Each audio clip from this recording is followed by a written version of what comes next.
The free application for federal student aid, or FAFSA, plays a major role in making college affordable, but this year the application is seeing some significant changes that we should all be aware of. So joining us now with everything we need to know is Jennifer from Scholarship Owl. Hey, Jennifer. Hey, Jennifer. Hi. Thanks so much for joining us today. I do have a college-bound senior, so this is right on time for us. For those of us who are filling out the application for this year, what do we need to know? The most important thing to know is that this year the FAFSA is shorter than in the past. It used to be 103 questions, and now it's just 36. So it's really helpful, and it streamlines the process for a lot of families. Also, the FAFSA has a lot of changes in general this year. So if you're not sure if your child qualifies or not, don't worry about it. Just go ahead and fill out the FAFSA if you've got a child going to college in the coming school year. Sure. What are some of those changes that families can expect this year, Jennifer? So one of the changes is that in the past, there has been something called an expected family contribution number, or EFC number, that would result from the FAFSA. However, this year and going forward, they are not using an EFC number anymore. Now you'll be receiving a Student Aid Index number, or SAI.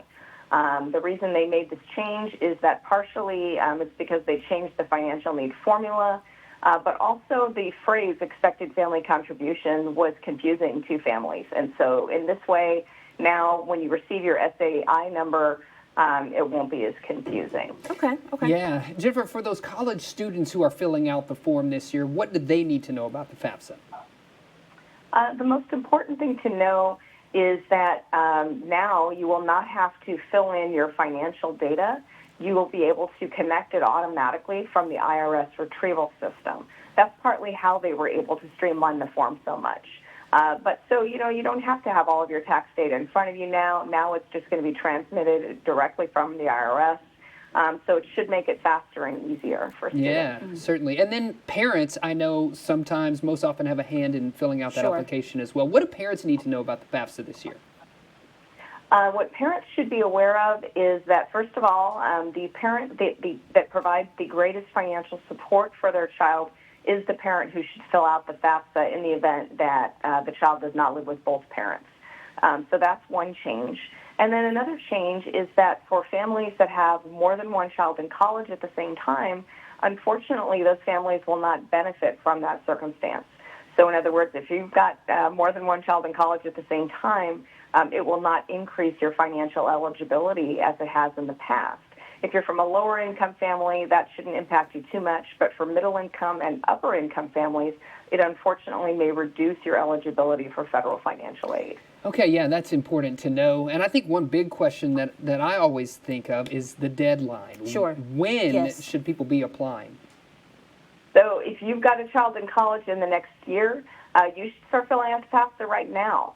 It had a soft launch on December 31st. There were initially some issues, but those have all been worked out. So if you tried before to fill out the FAFSA and you were unsuccessful, now you should have no problem. The deadline for the federal deadline is in June, but in the state, depending on what state you're in, the state deadline may be earlier, and the college deadline for the FAFSA may be even earlier than that. So if you're not sure of those deadlines, you're going to want to check and find out. You can check online for that. Also, though, the bottom line is as long as you submit the FAFSA quickly, you shouldn't have any issues. Okay, that's good. Okay. Get that Good to know. submission going. And what's the best way to keep up with any changes or updates to FAFSA, Jennifer? You can go to studentaid.gov. That's the federal website where you can get all of your information about the FAFSA. Okay, that's great. Jennifer, thanks so much. Thank you. We appreciate you. Yeah.